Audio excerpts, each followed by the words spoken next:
رب اشرح لی صدری ویسر لی امری واحلل عقدۃ من لسانی یفقہوا قولی سبحانک لا علم لنا الا ما علمتنا انک انت العلیم الحکیم اعوذ باللہ من الشیطان الرجیم بسم اللہ الرحمن الرحیم انما اموالکم واولادکم فتنہ سبحان ربک رب العزۃ عما یصفون وسلام علی المرسلین والحمد للہ رب العالمین آمین یا رب العالمین۔ اللہ احکم الحاکمین، اللہ سبحانہ و تعالی کی حمد و ثنا جس طرح احکم الحاکمین کی شان کے لائق ہے، درود اور سلام میرے اور آپ کے مطاع پیشوا امام الانبیاء خاتم الانبیاء جناب محمد الرسول اللہ صلی اللہ علیہ وعلی آلہ واصحابہ واہل بیتہ وذریاتہ وازواجہ وبارک وسلم کی ذات گرامی پہ، رہتی دنیا تک آنے والے تمام مومنین مومنات مسلمین مسلمات پہ مالک کائنات کی رحمت کی برکھا نازل ہو۔ ہم نے اولاد کے حقوق کا تذکرہ شروع کر رکھا ہے۔ پچھلے خطبہ میں بالخصوص بیٹیوں کے متعلق میں نے قرآن و سنت کی روشنی میں چند گزارشات آپ کے سامنے رکھی تھی۔ جس بندے اور بندی کو رب نے یہ نصیب فرما دیا کہ اس کے گھر میں اللہ احکم الحاکمین نے 3 بیٹیاں 2 بیٹیاں یا 1 بیٹی عطا کی، پھر اس نے ان کی پرورش کی صحیح طریقے سے، تو اس کے لیے خوشخبری یہ ہے، میرے اور آپ کے آقا جناب محمد الرسول اللہ صلی اللہ علیہ وسلم کا فرمان عالی شان، جس بندے کو اللہ نے 3 بیٹیاں عطا کیں او مثلہن من الاخوات، یا اس کی بیٹیاں نہیں ہیں لیکن بہنیں اس کی 3 ہیں، بہنیں اور بیٹیاں ایک ہی درجہ میں نبی مکرم صلی اللہ علیہ وسلم نے رکھی ہیں، اس کی ذاتی اپنی بیٹیاں ہوں یا 3 بہنیں ہوں، فَأَحْسَنَ إِلَيْهِنَّ وَأَدَّبَهُنَّ وَأَحْسَنَ تَأْدِيبَهُنَّ، وہ ان کے ساتھ اچھا سلوک کرتا ہے، اچھی تعلیم و تربیت کرتا ہے، یہاں تک کہ ان کا نکاح کر دیتا ہے۔ جب تک وہ زندہ رہیں وہ ان کی اچھے طریقے سے دیکھ بھال کرتا رہے۔ کان معی فی الجنہ کہاتین، میرے اور آپ کے آقا صلی اللہ علیہ وسلم نے فرمایا میرے ساتھ جنت کے اندر یوں ہوگا وہ کھڑا جیسے یہ 2 انگلیاں ہیں۔ صحابی بیان کرتے ہیں رسول اکرم صلی اللہ علیہ وسلم نے جب یہ 2 انگلیوں کا اشارہ فرمایا تو درمیان میں سپیس نہیں تھی، خلا نہیں تھا، کوئی گنجائش نہیں تھی، 2 اکٹھی انگلی یوں کہ اس طرح اکٹھا ہوگا، میرے ساتھ پڑوس ملے گا میرا، اسے درمیان میں کوئی واسطہ نہیں ہوگا، بلا واسطہ میرا پڑوسی ہوگا۔ کون؟ جس کو اللہ نے 3 بیٹیوں کی کفالت کرنے کا موقع دیا یا 3 بہنوں کی کفالت کرنے کا موقع دیا اور اس نے حق ادا کر دیا۔ اچھا، ایک صحابی رسول کھڑے ہوئے، آقا جس کی 2 بہنیں یا 2 بیٹیاں ہوں، 3 بیٹیاں 3 بہنیں نہ ہوں، تو کیا وہ بھی یہ سعادت حاصل کر سکتا ہے؟ تو میرے اور آپ کے آقا جناب محمد الرسول اللہ صلی اللہ علیہ وسلم نے ارشاد فرمایا بالکل، اس کے لیے بھی اللہ کے ہاں یہی اجر و ثواب ہوگا، میرے ساتھ یوں ہوگا جیسے یہ 2 انگلیاں ہیں۔ اب راوی حدیث بیان کرتے ہیں کہ اس وقت کہ کوئی ایک بندہ اٹھ کے یہ بھی کہتا نا اللہ کے رسول جس کی 1 بیٹی یا 1 بہن ہو، تو نبی مکرم صلی اللہ علیہ وسلم فرما دیتے کہ اس کے لیے بھی یہی اجر ہے۔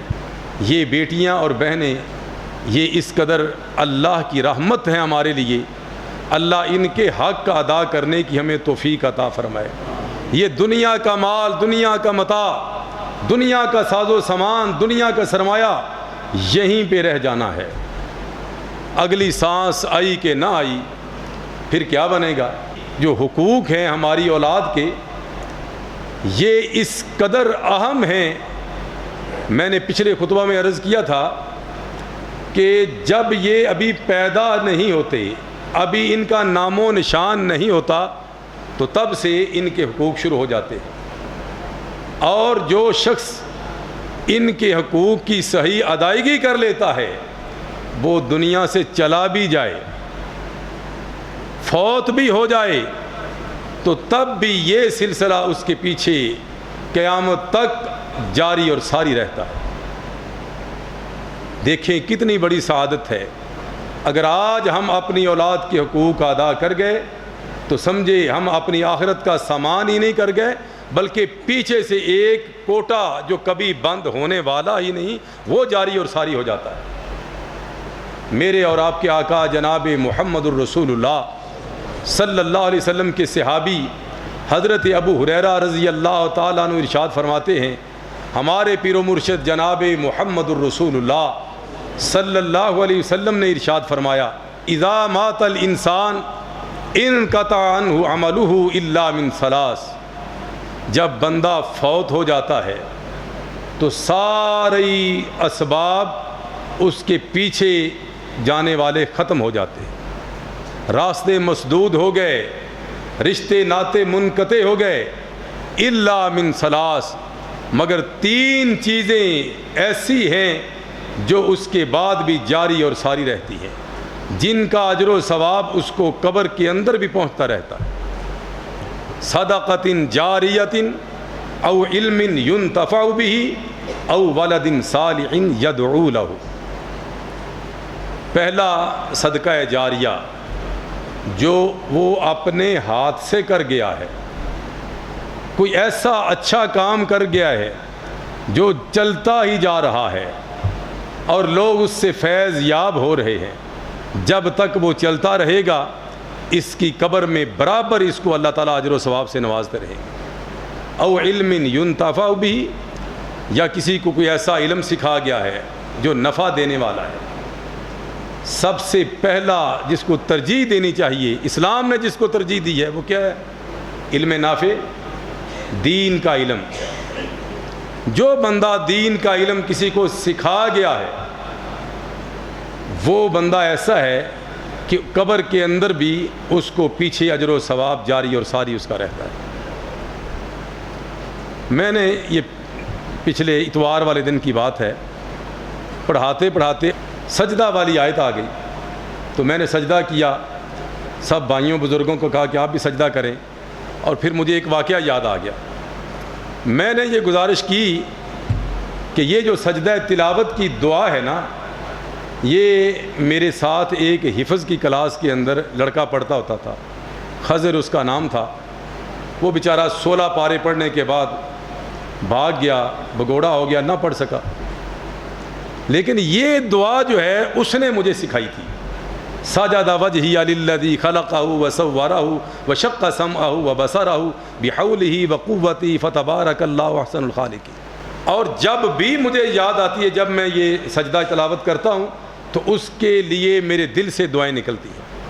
میں نہ بھی دعا کروں اس کے لیے تو او علم ينتفع به، جو علم کوئی سکھا گیا ہے کسی کو دین کا، وہ جب تک جاری و ساری ہے اس کو پیچھے اجر و ثواب پہنچتا رہے گا. اور اس کے بعد او ولد صالح يدعو له، جو تمہاری اولاد ہے جس کو پیچھے چھوڑ کے گئے ہوئے ہو، جس کے حقوق ادا کر کے گئے ہو، جس کی تعلیم و تربیت اسلام کے مطابق کر کے گئے ہوئے ہو، وہ پیچھے سے ہاتھ اٹھا کے جب تمہارے لیے دعا کرتی ہے تو وہ دعا بھی قبر کے اندر تمہیں پہنچتی ہے. کتنی عظیم یہ دولت ہے اچھی اولاد، اور اس کو اچھا بنانے میں والدین کا کردار ہوتا ہے. یاد رکھیں، اس کے حقوق کی ادائیگی ہوگی تو یہ اچھی بنے گی. میرے اور آپ کے آقا جناب محمد الرسول اللہ صلی اللہ علیہ وسلم کا فرمان ہے، کل مولود یولد علی الفطرہ فَأَبَوَاهُ يُهَوِّدَانِهِ وَيُنَصِّرَانِهِ وَيُمَجِّسَانِهِ۔ ہر بچہ اور بچی فطرت اسلام پہ پیدا ہوتا ہے، پھر فَأَبَوَاهُ يُهَوِّدَانِهِ وَيُنَصِّرَانِهِ وَيُمَجِّسَانِهِ۔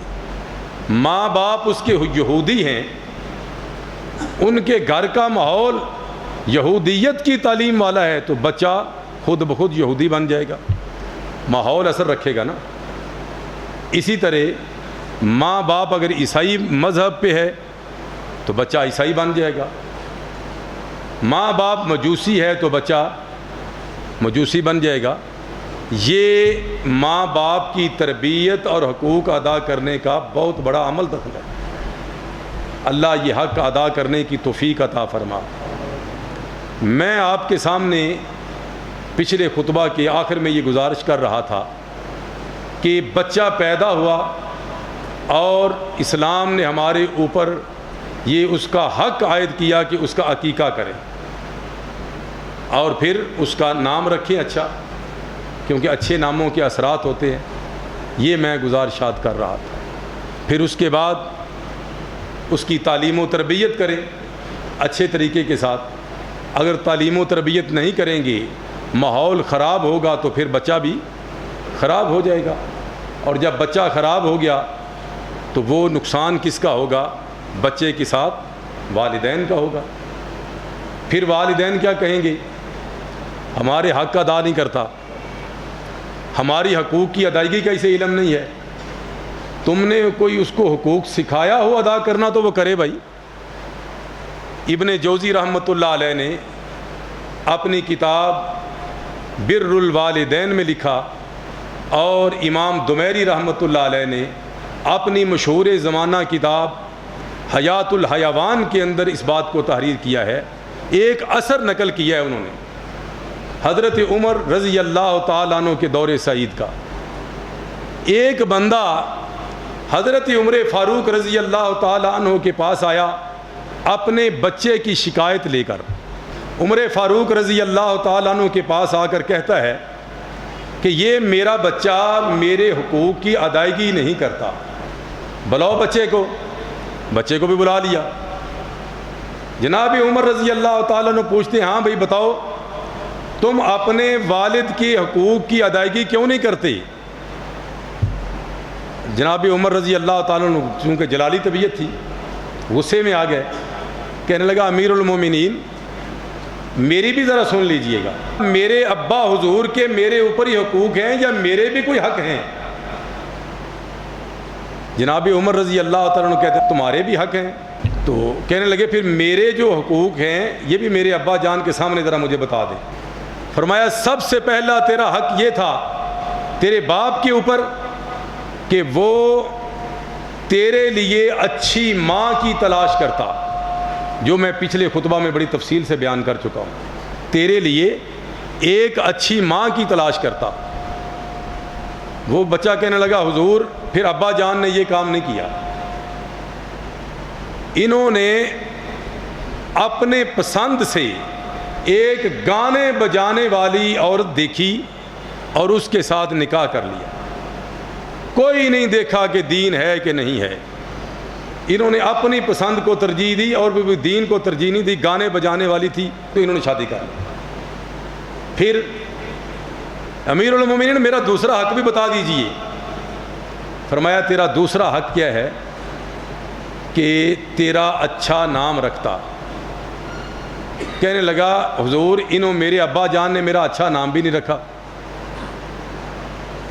انہوں نے میرا نام رکھا ہے جعل، گوبر کا کیڑا۔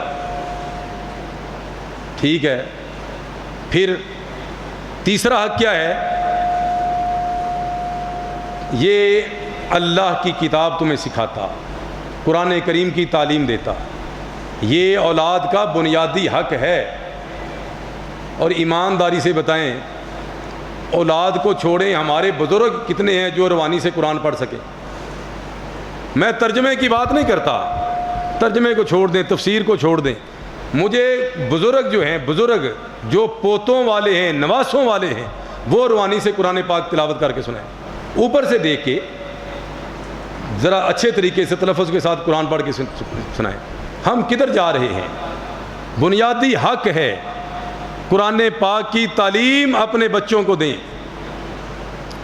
میں 50,000 روپیہ ایک ایک مضمون ایک ایک سبجیکٹ کی دیتا ہوں اسپیشلسٹ کو۔ میں سے مراد ہم ٹیوٹر بلاتے ہیں گھر میں، 50,000 روپیہ ایک سبجیکٹ کی فیس ہے۔ اور قرآن پاک کی کتنی ہے؟ 1000 نہیں تو 2000 نہیں تو 5000، وہ بھی مر جاتے ہیں نکالنے کے لیے۔ جب ہمارا یہ حال ہے، قرآن پاک نہ سیکھنے دینا ہے نہ سکھانے دینا ہے، تو پھر کیا حال ہوگا؟ قرآن کی قدر تو ہم نے کم کی ہے۔ ہم کہتے ہیں قرآن کی گستاخی ہو گئی۔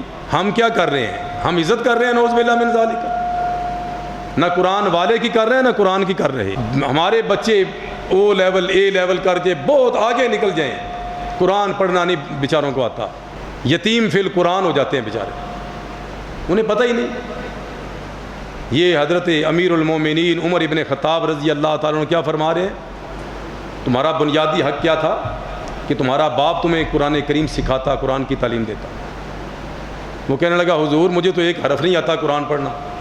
تو جو سزا بچے کو دینی تھی پھر وہ والد کو دی۔ یہ ہیں اولاد کے حقوق، اگر ہم ادا کریں تو والدین کے حقوق خود بخود محفوظ ہو جاتے ہیں۔ اگر اولاد کی بنیادی حقوق نہیں ہیں تو والدین کیسے حقوق اپنے پورے کرائیں گے؟ یہ لمحہ فکریہ ہے میرے اور آپ کے لیے۔ جتنی ہم محنت کرتے ہیں، مشقت کرتے ہیں عصری تعلیم کے لیے، دنیاوی تعلیم کے لیے، ان میں سے 10واں حصہ ہی ہم دینی تعلیم کے لیے ہی محنت کر لیں تو نتیجے ایسے نکلیں کہ یقین جانے آپ دنیا اور آخرت آپ کی سمجھ لیں۔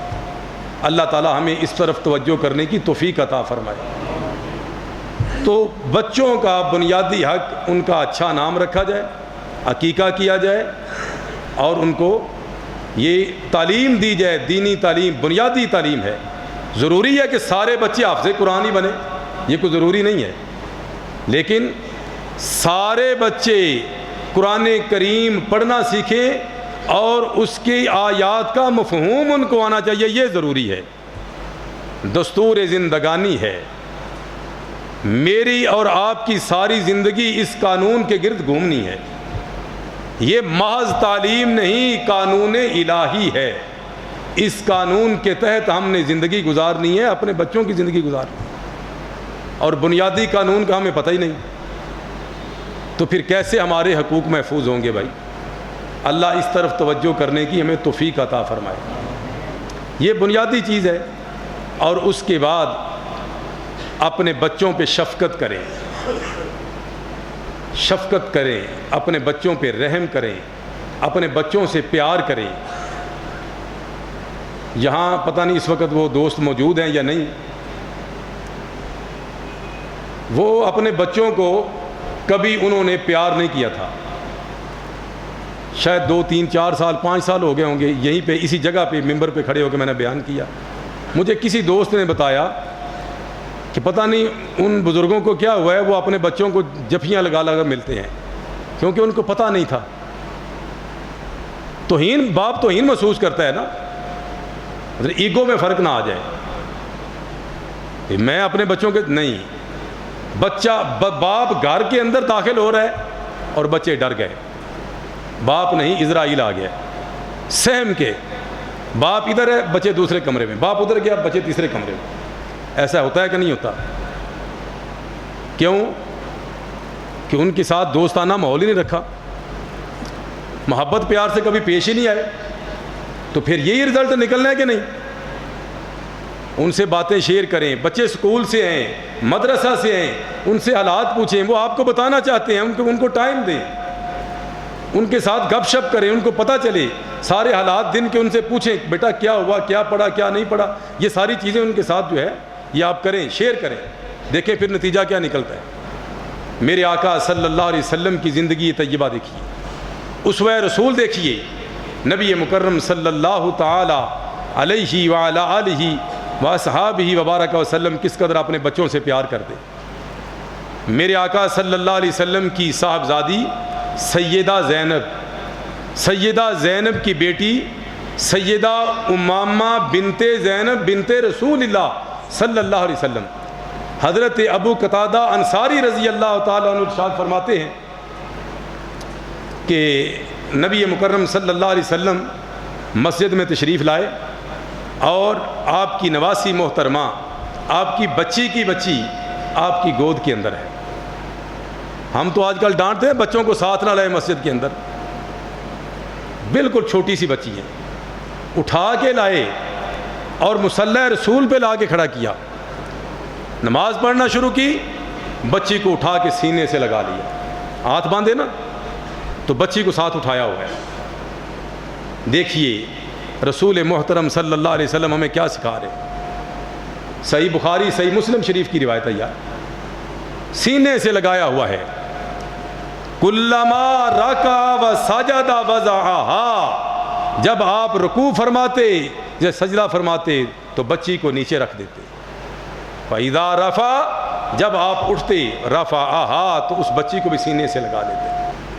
میرے آگے کچھ نہیں ہوتا، آپ کو پتہ ہے جو کچھ ہوتا ہے اللہ نے دماغ میں ڈالا ہوتا ہے، تو اسی لیے یہ حکم دیا گیا ہے خطیب کے آگے سے تنکا بھی نہ توڑیں، لیکن آج مجبوری ہے اسپیکر سیٹ کر رہے ہیں تو وہ میری بار بار توجہ ادھر جاتی ہے، تو اس لیے آپ نے پریشان نہیں ہونا، جو کچھ بھی آپ کے کانوں میں پڑے اللہ تعالی ہم سب کو عمل کرنے کی توفیق عطا فرمائے، اور ہمارے بچوں کا مستقبل بن گیا تو ہمارا مستقبل بن گیا انشاءاللہ، تو ہمارے بچے سنور گئے تو ہم سنور گئے انشاءاللہ۔ تو نبی مکرم صلی اللہ علیہ وسلم کی یہ نواسی آپ اٹھاتے سینے سے لگا کے، اور ابو قتادہ انصاری کہتے ہیں یہ ایک دفعہ نہیں کئی دفعہ ایسا ہوا ہے۔ اور آپ کو پتہ ہے رسول اکرم صلی اللہ علیہ وسلم کی صاحبزادی سیدہ فاطمہ الزہراء صلوات اللہ علیہ وسلامہ، جب وہ تشریف لاتی شادی کے بعد بھی نبی مکرم صلی اللہ علیہ وسلم کے گھر تشریف لاتی۔ اچھا مزیداری کی بات یہ ہے، ہم بچیوں کی دیکھ بھال چلے کر لیتے ہیں، جب شادی ہو گئی پھر کوئی پرسانے حال ہی نہیں۔ بھائی پہلے تمہاری بیٹی تھی، شادی کرنے کے بعد کیا تمہاری بیٹی نہیں رہی؟ اس کے اوپر خرچ کرو، اس کو جو ہے وہ گفٹ کرو، جو مرضی اس کو لے کے دو، اس کا حق ہے، اس کے ساتھ پیار کرو، اسے پتہ چلے کہ میرا باپ باپ ہی ہے، ابھی بھی میرا بھائی ہے، جب تک زندگی ہوگی بھائی رہے گا، باپ رہے گا۔ سیدہ فاطمہ تشریف لاتی، نبی مکرم صلی اللہ علیہ وسلم کھڑے ہو جاتے، اٹھ کے اپنی بیٹی کا استقبال کرتے، نبی مکرم صلی اللہ علیہ وسلم سیدہ فاطمہ کا ماتھا اس پہ بوسہ دیتے، یہ اپنے بچوں کو ان کی تربیت کریں، سکھائیں۔ پھر میرے آقا بھی جب جاتے سیدہ فاطمہ بھی اسی سنت پہ عمل کرتی۔ اور آپ کو پتہ ہے رسول اکرم صلی اللہ علیہ وسلم منبر رسول پہ کھڑے ہو کے خطبہ ارشاد فرما رہے ہیں، جاء الحسن والحسین علیہما قمیصان احمران یمشیان و یاسران، ان کے حسن و حسین رضی اللہ تعالی عنہما کے گلوں کے اندر سرخ رنگ کی قمیضیں ہیں، اور وہ چلتے آ رہے ہیں، کبھی گر جاتے ہیں، کبھی چلتے ہیں، کبھی پھر گر جاتے ہیں۔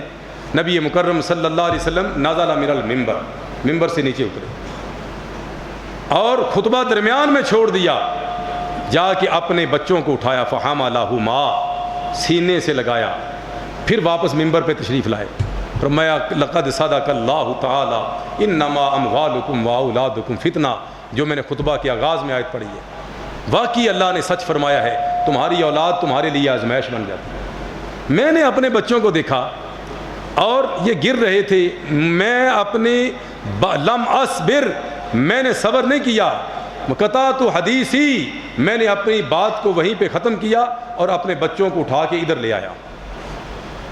کس قدر محبت ہے، کس قدر پیار ہے۔ میرے آقا صلی اللہ علیہ وسلم تو اپنے صحابہ کے بچوں سے بھی پیار کرتے۔ انس رضی اللہ تعالیٰ عنہ کہتے ہیں میرا ایک چھوٹا سا بھائی تھا، وہ ایک پرندہ تھا اس کے پاس، اس کے ساتھ کھیلا کرتا تھا، اور وہ پرندہ مر گیا۔ رسول اکرم صلی اللہ علیہ وسلم جب آتے رت میں، یا ابا عمیر ما فعل النغیر، وہ ابو عمیر تمہارے اس پرندے کا کیا بنا؟ یعنی اس لیول پہ ہو کے آپ اندازہ فرمائیں، رحمت للعالمین صلی اللہ علیہ وسلم۔ ہمیں بھی اللہ تعالیٰ اپنے بچوں کے ساتھ اس طرح محبت کرنے کی توفیق عطا فرما دے۔ میرے آقا صلی اللہ علیہ وسلم نے وعید سنائی ہے اور وارننگ دی ہے جو اپنے بچوں کے ساتھ محبت اور پیار نہیں کرتے۔ حضرت ابو ہریرہ رضی اللہ تعالیٰ عنہ ارشاد فرماتے ہیں نبی مکرم صلی اللہ علیہ وسلم تشریف فرما تھے اور جناب حسن رضی اللہ تعالیٰ عنہ آئے تو نبی مکرم ان النبی صلی اللہ علیہ وسلم قبل الحسن صلوات اللہ علیہ وسلم، جناب حسن کے ماتھے کو نبی مکرم صلی اللہ علیہ وسلم نے چوم لیا، گال چوم لیے، بوسہ دیا. اور وَعِندَهُ اقرع بن حابس رضی اللہ تعالی عنہ، اور پاس ہی اسی مجلس کے اندر اقرع بن حابس رضی اللہ تعالی عنہ بھی بیٹھے ہوئے تھے. فقال اقرع رضی اللہ تعالی عنہ کہنے لگے ان لی عشرۃ من الولد ما قبلت منہم احدا. اللہ کے رسول صلی اللہ علیہ وسلم آپ نے تو اپنے بچے کا نواسے کا جو ہے وہ منہ چوم لیا ہے، تو میرے 10 بچے ہیں 10، اور میں نے آج تک کسی ایک کا بھی بوسہ نہیں لیا ہے. تو نبی مکرم صلی اللہ علیہ وسلم ارشاد فرماتے ہیں اقرا من لا یرحم لا یرحم. اقرا یاد رکھو، یہ صحیح بخاری صحیح مسلم کی متفق علیہ حدیث ہے. اقرا یاد رکھو، جو بندہ اپنے بچوں پہ رحم اور شفقت نہیں کرتا وہ رحم اور شفقت کی امید نہ رکھے. اس حدیث کے اشارے کیا فرماتے ہیں؟ جو اپنے بچوں پہ شفقت نہیں کرتا اللہ تعالیٰ اس پہ رحم نہیں کرتا، نعوذ باللہ من ذالک. آپ اندازہ فرمائیں کتنی بڑی وارننگ ہے. اور سیدہ زاکیہ مزکہ ازکا صلوات اللہ علیہ وسلامہ صدیقہ بنت صدیق رضی اللہ تعالی عنہ ارشاد فرماتی ہیں کہ جاء اعرابی الی رسول اللہ صلی اللہ علیہ وسلم. ایک شخص دیہات کا تھا، گاؤں کا رہنے والا تھا، نبی مکرم صلی اللہ علیہ وسلم کی خدمت عالیہ میں حاضر ہوا اور آ کر اس نے سوال کیا. اس نے دیکھا پیار محبت کو تو کہنے لگا آپ لوگ اپنے بچوں کے بوسے لیتے ہیں، ان کے گال چومتے ہیں. فرمایا نام ایسا ہی ہے، تمہارے سامنے ہے. کہنے لگا پھر ہم نے آج تک اپنے بچوں کے گال نہیں چومے. تو نبی مکرم صلی اللہ علیہ وسلم نے کیا ارشاد فرمایا؟ میں تمہارے لیے کیا کر سکتا ہوں جب کہ اللہ نے تمہارے دلوں سے رحمت کو ویسے نکال دیا. جب اللہ نے مہر و وفا تمہارے دل سے نکال دی ہے تو پھر میں بھی تمہارے لیے کچھ نہیں کر سکتا. کتنی بڑی وارننگ ہے. اللہ تعالی ہمیں اپنے بچوں سے محبت اور پیار کرنے کی توفیق عطا فرمائے. تو یہ بہت بڑی بات ہے اور یہ سمجھنے والی بات ہے. ہم اپنے بچوں سے جو آج کریں گے وہ ہمیں اس کا رزلٹ ملے گا. اللہ مجھے اور آپ کو سمجھنے کی توفیق عطا فرمائے. آخر دعوانا الحمدللہ رب العالمین.